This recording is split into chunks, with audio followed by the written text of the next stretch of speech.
I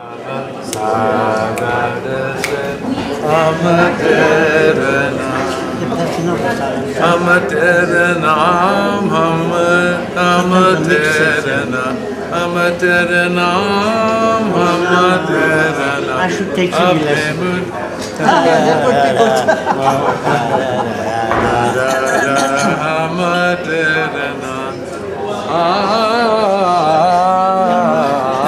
You see that those vocalists, you can't write them down. No.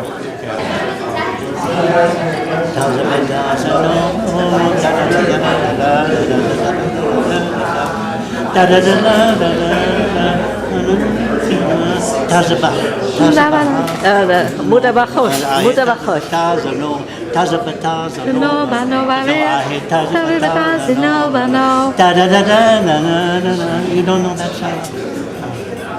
Mutabachosh, that is the text that was being read today.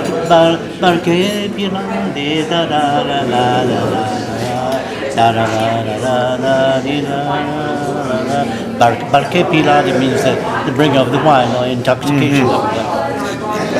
I remember, a funny story.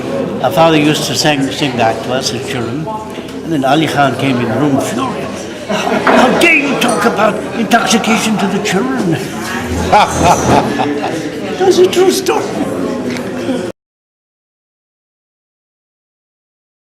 One of my habits, I don't know why, is not intentional, is that whatever I've composed has always been corresponding to either to a picture or to a person. So now, for instance, first composition I made, which was called the Suite Symphonique, Opus 7, was entirely dedicated to Nur Nisa, because it happened that in those days I was in München, I was, very close to Dachau and all that, and so I was very much under, and it was a period where I was having a lot of contact with people who came to Dachau and things like that. So my whole thinking and feeling was dedicated to my sister. All right. Then the poem of Fa, which, as you know, is inspired by a melody of my father, is entirely composed and thought of my father. Which melody? I don't know it. Awake from Morning. Now, you know why it's called poem of Fa? No. Because the whole thing is in the mode de Fa. It's not. It doesn't correspond to classical harmony. It's my harmony system, which is in Fa. Yeah, Fa is F. Yeah, F. Yeah. Then there's the Virginia symphonic poem. There's a story to that. You see, the Gandhi Symphony was played for the first time in Lynchburg, Virginia, and actually the Lord Mayor came to fetch me at the aeroplane.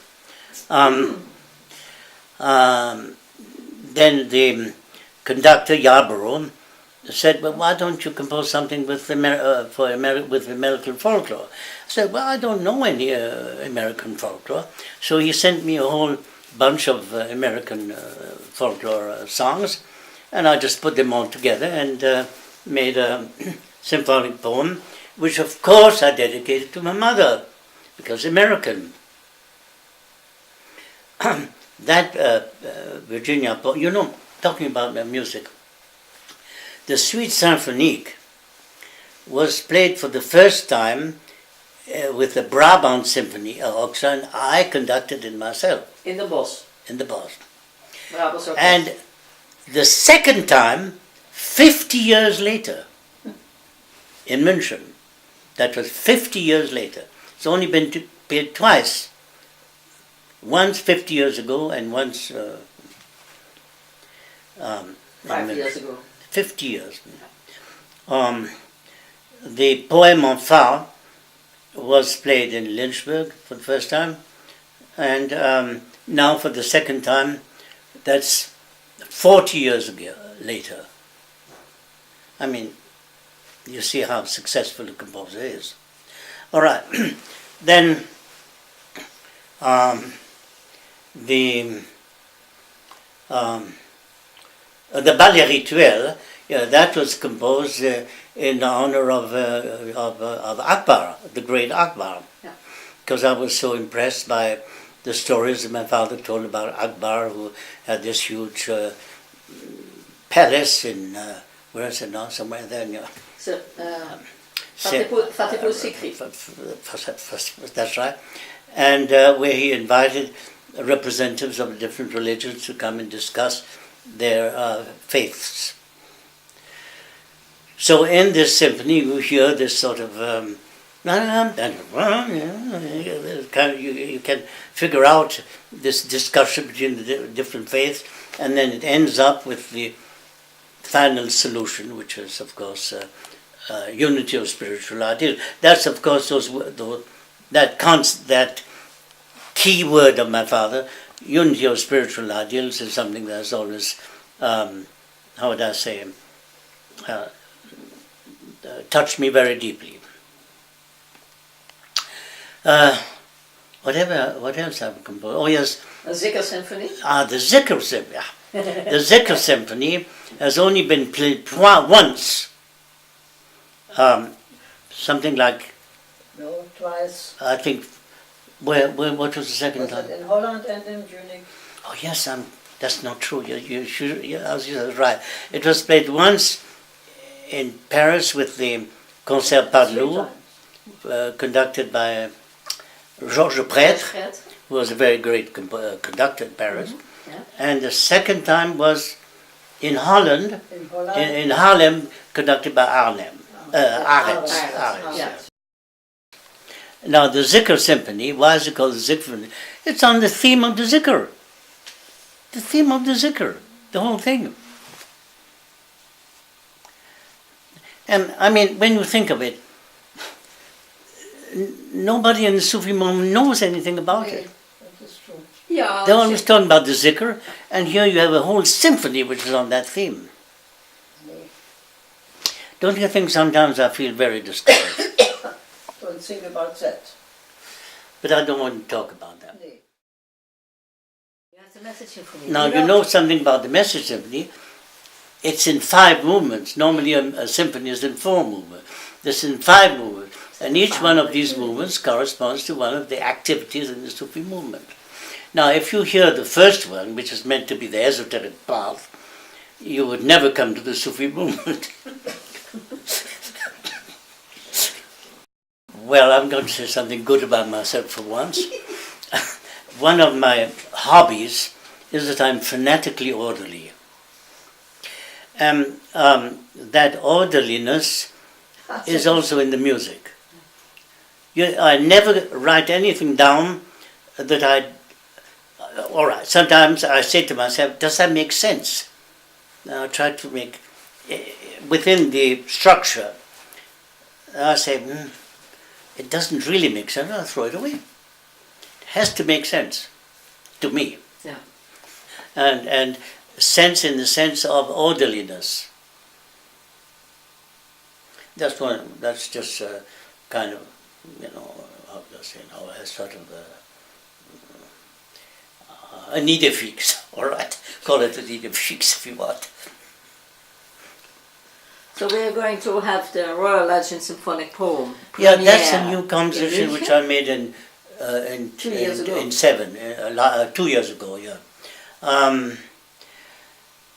Yeah, what is that? Well, first of all, it's dedicated to whom? Tipu Sultan, yes. Now, there are several reasons why I have some feeling for Tipu Sultan. First of all, because he fought for the freedom of India. Yeah. And being of French education, I have a little bit of feeling for Napoleon. Although I don't agree with everything he did, especially the war in Russia, but he did good things. Also. He really brought France back up again. And Napoleon was allied to Tipu Sultan. The two together were planning to chase all the British out of India. But unfortunately, Napoleon got caught, and Tipu Sultan was alone to fight against the British. And of course, he got killed and his whole family, except the daughter, who happened to be somewhere in another house, and that's why her life was saved. And then finally, she became the wife of Mullah Baksh. Your great grandmother. Her daughter was Amina. What I admired very much in Tipu Sultan was he fought for social development in India, and also for unity of religious ideals. He had tremendous sympathy for Hinduism, which caused him a lot of trouble also. But he really wanted to develop more tolerance and understanding between the members of the different religions. Now, another thing about this composition is the following. During the whole composition, there's a haunting rhythm. And that rhythm is just simply, look, in India there's what you call, in Indian music, what you call talas. Talas are like we have in Europe, in the West, scales of notes, note codes, yeah? Major and minor and all that. All right. In India, you have ragas, which is the same as scales, but you have something else. That is talas. And those are rhythmic codes. There are hundreds of them. Now, our father, as children, used to teach us those talas. And one of them was da da din da, ticka da din da, ticka taka dagi gina da da din da. All right. Do it again. Huh? How was it? Well, no, I won't do it again. It won't be good. So that rhythm, I put in the symphony the whole way through, and in some passages you hear it with the drum as a beating. In other passages it turned into a melody. The melody on that rhythm, and that's why it's called a secret chord.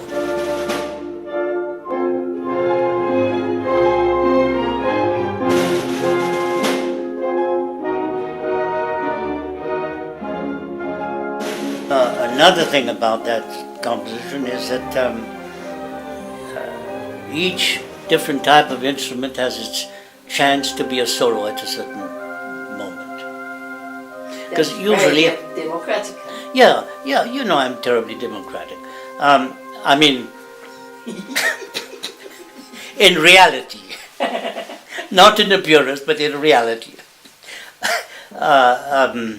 You know, normally it's always either the first violins or the flute or the first trumpet that are the soloists.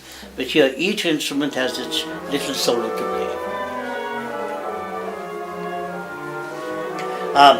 We went to the first rehearsal. The artist came to me and said, "Oh, I'm so happy. At last you've given us a solo